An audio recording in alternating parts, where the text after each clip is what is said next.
where the riots are going to, and they'll send the police over there. But during the riots in Istanbul, people start sending drones up. So where the police is going to, and start sending the riots to the other direction. So a change of thought starts happening. Around the same time, George Clooney bought 50% of a satellite that goes above Sudan, which obviously was mainly kind of trying to get attention to the fact there is a satellite going up in Sudan and trying to tell the government over there and the army, we're watching you. We know what you're doing. So it's a beginning of a change of thought and saying we now get this power, we now get this technology we didn't have before, let's start using it for us.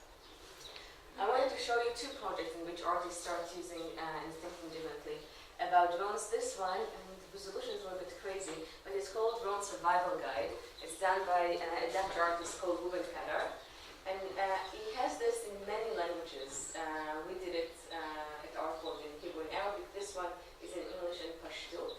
And the reason, and the way he's thinking about it is that drones are the new birds of our time. And therefore, we need a bird watching map, like we have for anything else. So this is a bird watching map. It is printed on beautiful, I don't have it over here unfortunately, a silver material. You'll see in a second why it's printed in silver material. And in it you can see about the drones connected to your area. So where is it, what is it used, where is it being used? What is it used for? Is it used just for watching? Is it also used for bombing? And supposedly you can be lying down in the desert, looking up and saying, oh my God, it's a global hawk. I don't need to do anything. Or, oh my God, this is a hummingbird. It can actually send some poison. More than this, the Drone Survival Guide, which give us this 21st century bird watching, this is the other side of this thing, kind of tells you how to hide from drones. It tells you how to do day camouflage, hide in the shadows of buildings or trees. Or night camouflage, hide inside buildings or under protection of trees.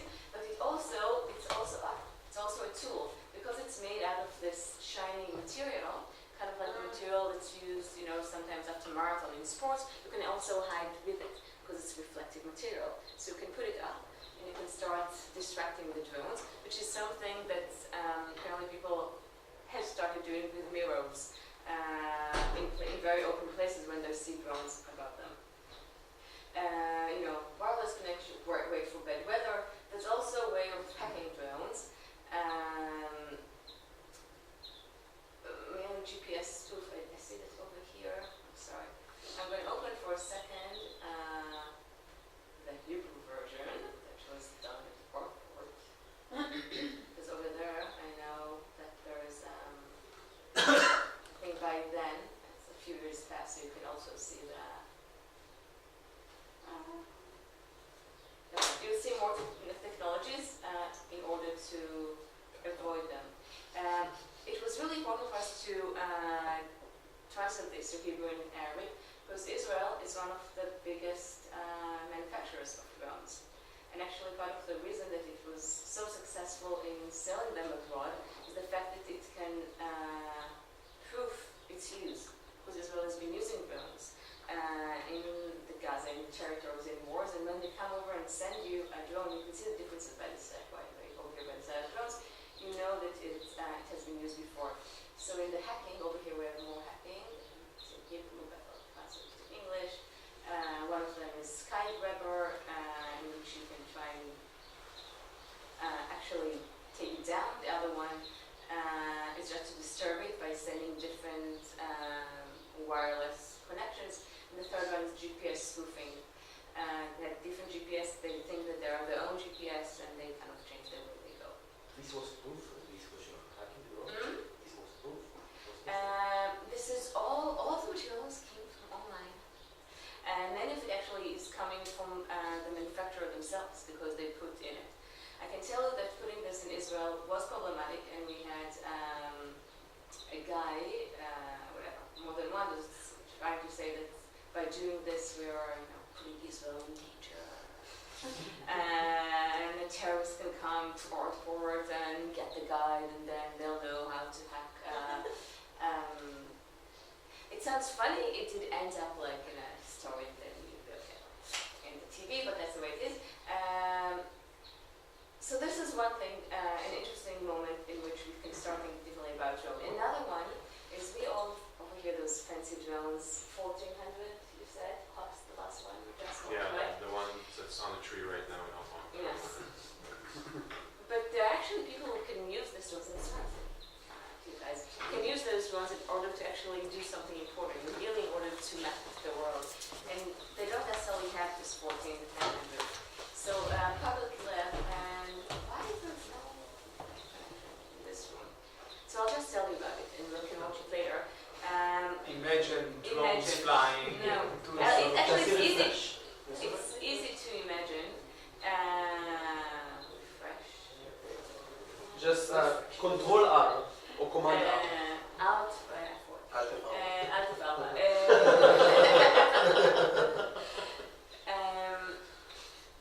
So there's actually a way to build your own drone by using a little camera, just a regular camera. You put a regular camera, you put a band on it, so it keeps on taking pictures all the time. Oh, that's just the images of the video, but let's see if you can see the video. But those are the materials you actually need in order to build this drone. You eventually take a kite. Yes, thank you. You saw the guy that did this? Hmm? He did that with the camera. The GoPro and it was 360. Yes. Here it is. Okay, so I have my string for attaching my camera into our camera protection housing. I have two little swivel clips on either end of it. I fed it through the neck of the bottle and clipped it onto the safety, which is our handhold for the camera, and the mounting rig. This allows me to quickly pull these both through the housing once I start the process of shooting the camera. And then I'll unclip the rubber band and hook it on here. So, first thing to do Maybe is I'll kind of. Maybe you want to see it actually because you're all. Yeah. I'm sorry. Okay. You're taking notes. I'll talk about the artwork. Nice strong piece of tape. This is some of the Tyvek tape. Packing tape will work too. And I'm going to cut a piece off that's big enough to hold down the shutter. Stick it on the front of my camera.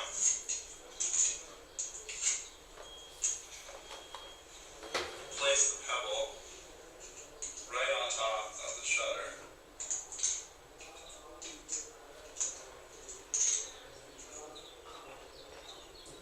That pebble's too big. The pebble is exactly the same size as the shutter itself. Smaller.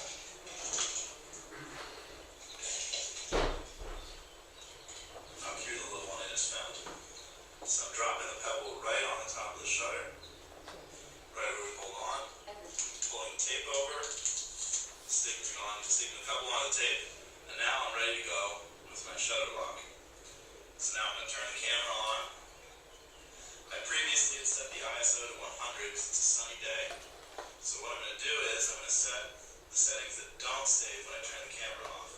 So I'm setting it to infinite focus, which is generally a mountain icon. And then I'm setting it to continuous shot. So now everything's right. Aim it so that I get roughly the albedo of the day. And set the colors correctly.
bite off lower on the line. Bite off lower on the line. But for balloons, I'm just going to clip straight to where the line itself is tied.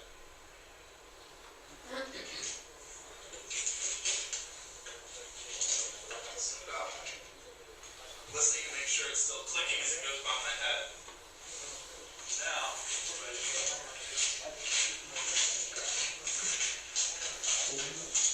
Now, what we did in Israel was an artist and activist called Vardit started making workshops for people mainly in Jerusalem, Israel, and Palestinian to start build your own drone and start mapping your environment. And in Israel, it's even more important than other places because Israel, you probably know Google, whatever, satellite. Google Earth does not work in Israel as it works in the rest of the world. There's some areas in Israel who are not photographed at all, and other areas are photographed in a different ratio.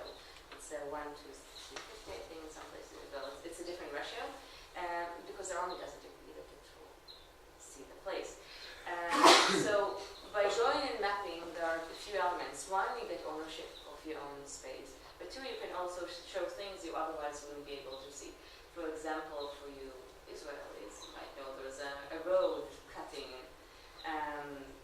through a village near Jerusalem, which brings you to Bezalel very easily to Jerusalem, but it's a problematic road that actually cuts inside in a village. But it's really hard to explain to people what's happening in this road until you have an image that really shows you. So by going over and mapping this road and showing how it changes, and once again, Google Satellite won't show you, Google Earth won't show you those changes all the time, they're able to start a campaign and to start telling people, eventually this road went to court and was stopped at some point, but by mapping you can actually show, you can start making a change of telling a story of what's happening. It's also a great way to document things that other people might not be interested in documenting, like demonstrations or riots, etc. But all of those kind of works are works that are really in between art and activism. And I'm wondering, can art still make a difference even if it's not trying to have activism? And I wanted to go into a few other projects that are trying to do this through video. I promise you I'll tell when we're done with drones with them. So, I'm sorry, this is like both Mac and Spanish. Here it is. That's much easier. That's much better. Yeah. So much better. Now I'm home. I think it's hard. So I wanted to show you a few video works that are trying to deal with the question of building narrative. All of us are always busy in telling our own story and our own narrative, but as a nation, it's something that's getting even more complicated, definitely in places where there are narratives that are flashing each other, like the Israeli and Palestinian narratives. And I've tried to look recently at different ways in which we're building narratives. Obviously, our narratives are being built all the time around us through everything we do, through stamps in the mail and through architecture. This specific, but I just read the wrong thing, work is looking at children books. And it's done by an artist named Amir Yatziv, who took 3 Israeli kids and 3 Palestinian kids. And he turned 2 picture books, 2 history picture books. One of them is an Israeli picture book, and the other history book, the other one is a Palestinian history book. And he gave the kids the books and asked them to write a story. They wrote a very optimistical story called The Man with 2 Beards. And then gave it to a friend that kind of made it rhyme, so it will really sound like a kid's story. It's a 4 minutes video, even less 3 minutes video. The black and white images are coming from the Israeli books, the color images are coming from the Palestinian books. Ready? We're going to watch video. Aww. If it plays, can take it bigger. Double click. Just one. Double click. Make it bigger. Yeah. It's not like playing. Let's just start with place to begin. It's good enough for us, I think. In a faraway village set on a hill, below a white cloud like no other, a Italian farmers lived in a house. A girl and her father and mother. They worked in the fields as hard as they could. Planted, pruned and sowed. In the winter, they blocked the windows with wood in order to keep out the cold. In front of the house stood a single tree the father had planted in an empty space. The girl loved it to an endless degree, as it seemed to resemble a face. One early morning, the father announced, "It's time to leave without looking back." So they rode on the train for several long hours, until reaching the end of the track. There they encountered trees many and tall, and a man with a double beard. He invited them in and presented old pictures of places in which he appeared. They built a small cabin by Doublebeard's house in the midst of a forest on a clear patch of land, and put up a wall to guard and protect them from a dark, eerie swamp which began to expand. They struggled and laboured hard every day, from sunrise to sunset for years and years, and didn't meet a single soul on their way, except for the friendly old man with two beards. The swamp growled, gushed and grew, but was unable to break through the wall. At times the young girl couldn't remember what side she was on and where were they all. One day, Two Beards came out of his house and handed the girl a crayon supply. "Colour the wall, my dear little child. Perhaps new people will come live nearby." Silently, the girl began to draw, with great preciseness and skill, until on the wall overlooking the swamp appeared their old house on the hill. And beside it her tree, its leaf-covered branches soft and frail, the wrinkled eyes and furrowed mouth revealing a long-forgotten tale. Then the father spoke to his daughter. "Now you must leave. You are no longer bound." And he gave her a faded, crumbling map he dug out from deep underground. "The map will lead you step by step, but you mustn't be careless and romp. You will never be able to try again if you happen to sink in the swamp." The entire forest stood silently still as the day turned dark and grey, except for the old man waving goodbye and the girl walking further away.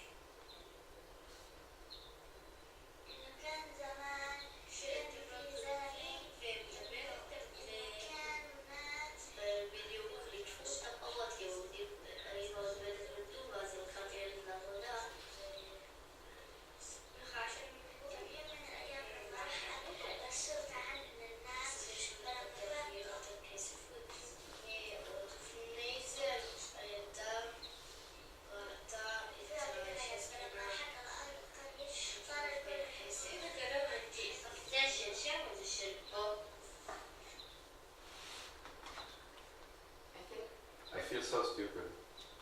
Because I didn't understand. You didn't understand what was happening here? No, I didn't get it. I hope you don't expect me to explain to you, because I'm a little bit in the dark as well.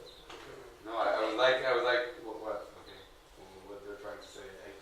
Nothing. It was like confusing blur of pictures and. Well, it's out. Hmm? No, it's out. Well, it's a story that kids have You made don't up. need to understand. But I think that this is exactly. Actually, it's a great response, because what will happen if you're a kid and you're looking at this crazy blur of pictures, and somebody is telling you a story that doesn't mean it's not less crazy than the story that they've written, right? Because those are pictures that we are giving our kids. Those are pictures that are coming from history books that are being used in Israel and Palestine. So what? But I don't understand. So okay. It's a reflection. But no, so the question is what. So I can Google pictures from textbooks in Israel and I'm gonna get it in Google, put it in Picasso, and I have a nice movie. But I think. Why is it dark?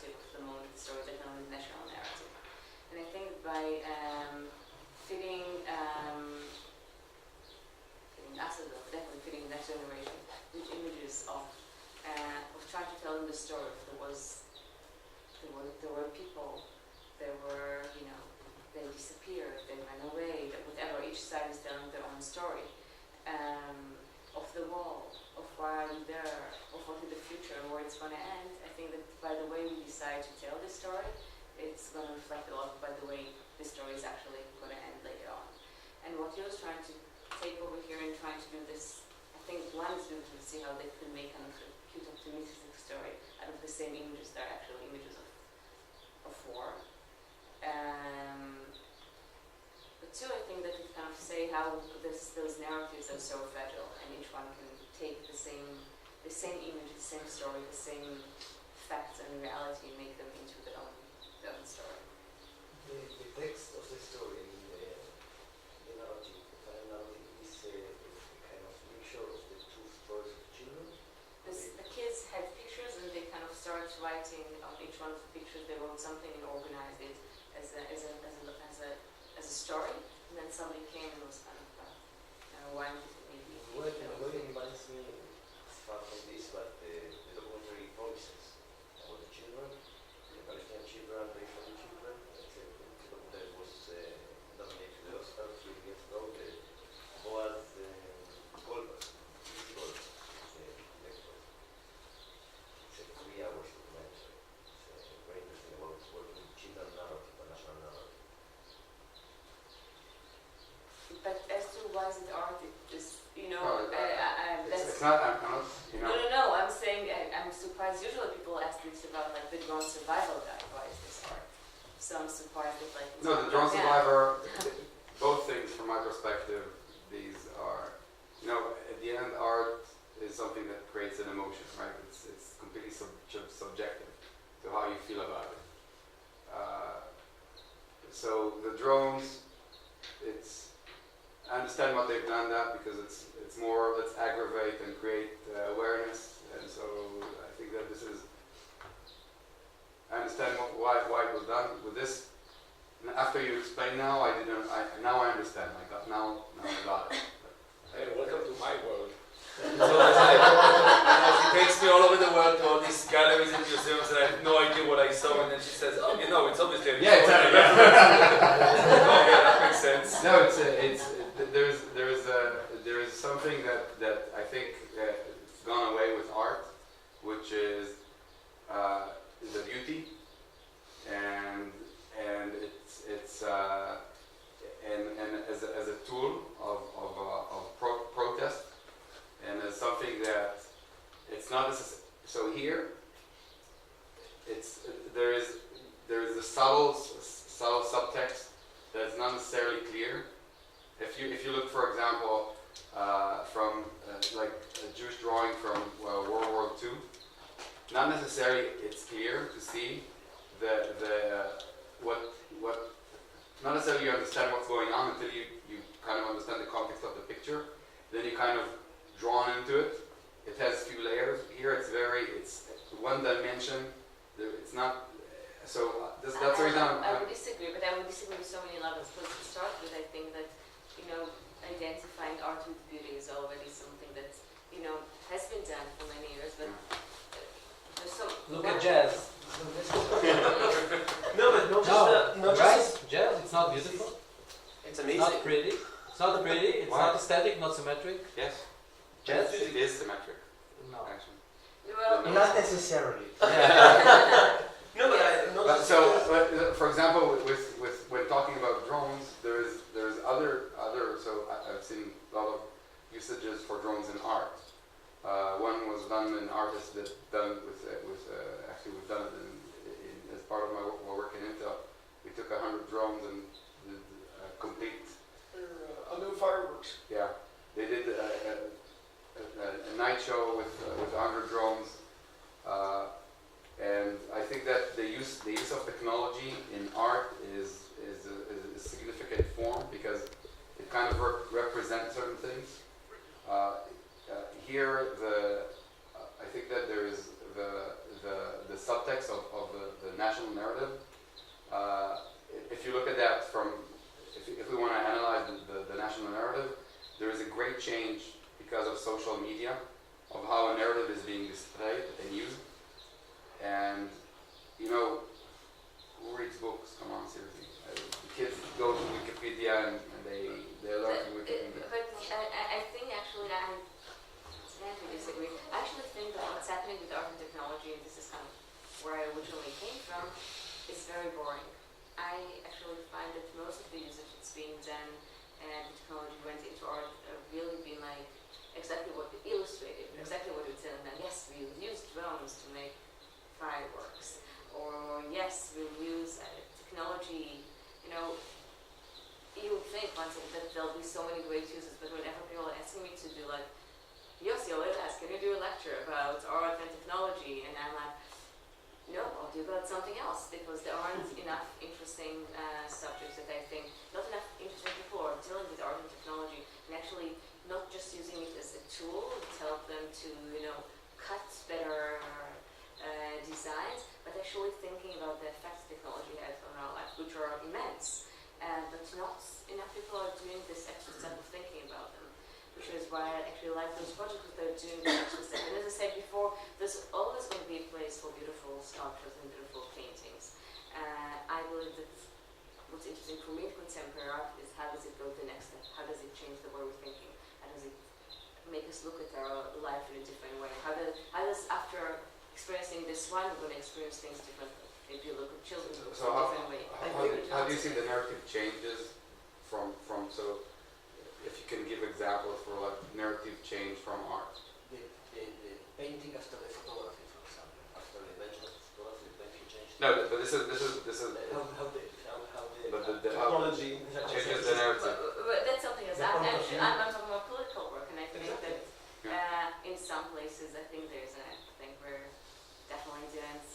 I can't give you too many examples of who changed the world. I definitely changed, you know, some of the. I've been thinking about the world through. I would see, for example, there's the picture of the girl running away from the riots in Vietnam, right? Yeah, in Nepal. This is something that truly changed the world. The one picture that took. A good example. No over here. Sorry. That was a picture, right? That was a picture. The picture that changed the narrative. We take it back to art is something that is visual and it looks in a very looks good according to your. No, it doesn't need to look No, necessarily. not just good or ugly or something like that.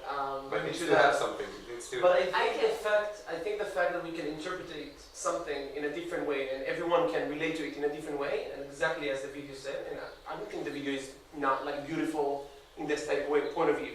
But I think the fact that you can see in like 3 minutes video two narratives that are exactly the same people, look exactly the same thing, but they are coming from a completely different angle. Is the fact that's the art form of it, because it gives you different interpretation to the same thing. So I can look at the painting behind you, and you can think it's the most amazing thing ever, and it costs like $1 million, and I can say like, you know what, it's shit, I can do it as well, and it costs $5. No, it's not about pricing. It's not about No, I'm not talking about the fact of it. How you see it. Exactly, interpretation. Yeah, but art we said that art is not subjective, right? But what I'm trying to understand is how does, and again, we want to learn, we want to evolve. So how does the narrative does change, right? So how does bringing the pictures of the road going from so she said the new road going to Betzalel, how does taking that picture using the art change the narrative? This is the intelligence and information. When you're collecting it in order to create PR, Not the narrative, forming it as an art. This is not an art. This is a PR work. This is how to express an idea. So That's not what you said. That's not what you said. Not the narrative, the way people think. Well, if they say it's art, it's art. It doesn't move you, you might think it's bad art. no, I'm not saying move. It's not move. There is a difference between if you look at someone, a news reporter, taking pictures. As a news reporter, he takes informatic pictures and he wants to display the informatic pictures. Okay? Here, somebody's taking a balloon, taking informatic pictures of the area in order to explain and tell a story. That the fact that he's telling a story not necessarily makes it an art. Okay? It makes it a report. We need to start to kind of change what we think is art and not art. Right? Art, contemporary art, is it's like a little monster. It's taking everything almost inside. Community gardens were there before, but now community gardens, artists have taken over, and are part of the art world.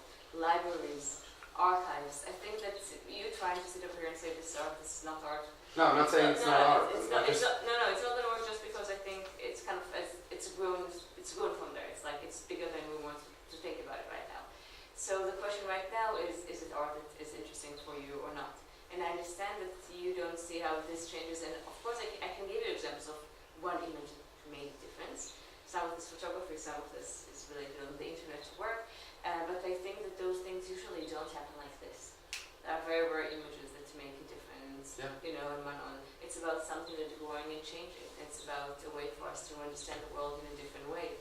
And it's about us. I can tell that for me, dance shows have changed the way I later on to think about the world. Because it changed something, the way I accept other ideas or other thoughts. So it's all something that's just one built above the other. But yes, I definitely think that sometimes people are looking, and I'll show you another video. It's not the video I want to show right now, but show another video. That's, I can tell that I showed to her in Museum Tel Aviv Museum. She was like, really, this is happening in my museum? And then, I don't know, she'll go and change it. But let's see if this even does anything to, since you are, this is a very famous drawing painting of Nicole Gutman. And in this video work, there's an audio guide in the Tel Aviv Museum called, I have to say this in Hebrew, Hamadrich Kuli. Kuli is audio guide, Kuli is like the cool guide. It's an audio guide for kids. And what's happening in this video is that the artist ripped the audio guide that has to do with this painting.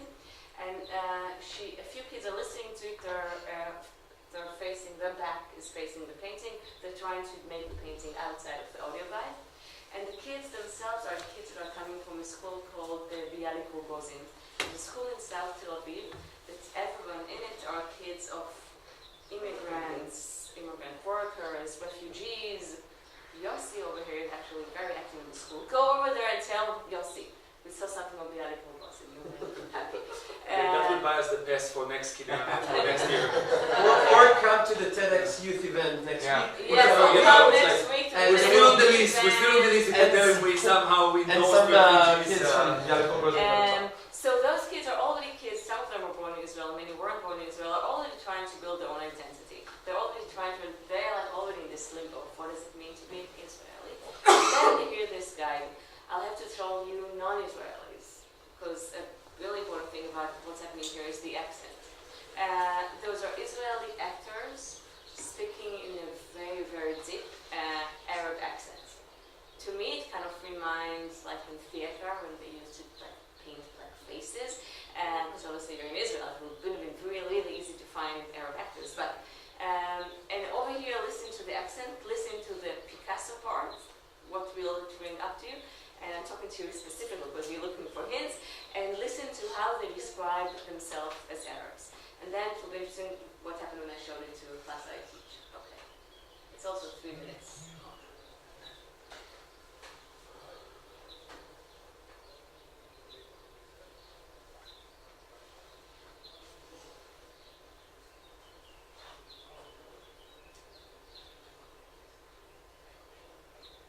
So, 1 second, we didn't press play yet. Patience.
no, but you know, it's public. And I'm like, it's not public. You ripped off the sun. We need. And she's like, whatever. Eventually, I said, okay, I want to write there to the museum, but she wouldn't feel comfortable saying no to me.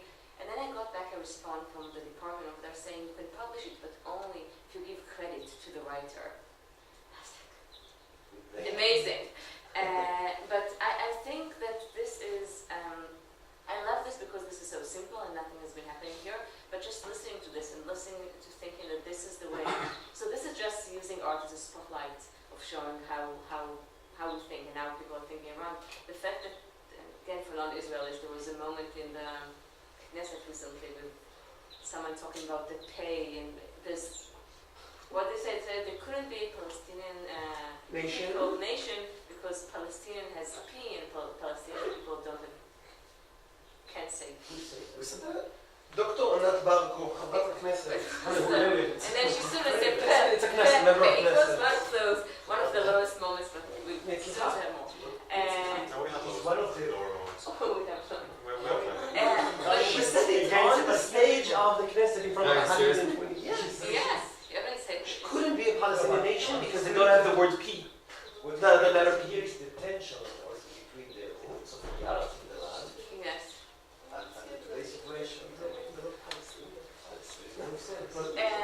So I think it's not, this is an exact something they tried to be bad or mean, or I don't think it was done with bad intention, the other way around anyway, talking about the boots and talking about and trying, but eventually it is rooted in so many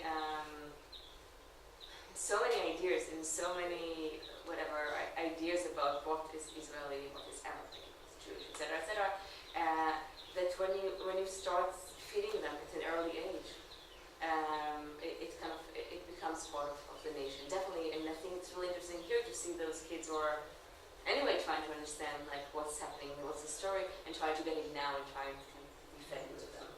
So for me, even when art is not as activist as the art we've shown before, but when it's trying to put a spotlight on things that are happening and trying to change the way people are thinking about the world, it's where it starts fulfilling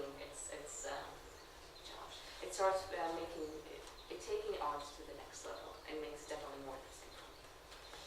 So from now, and I'm sending you home in ways of finding how technology can take to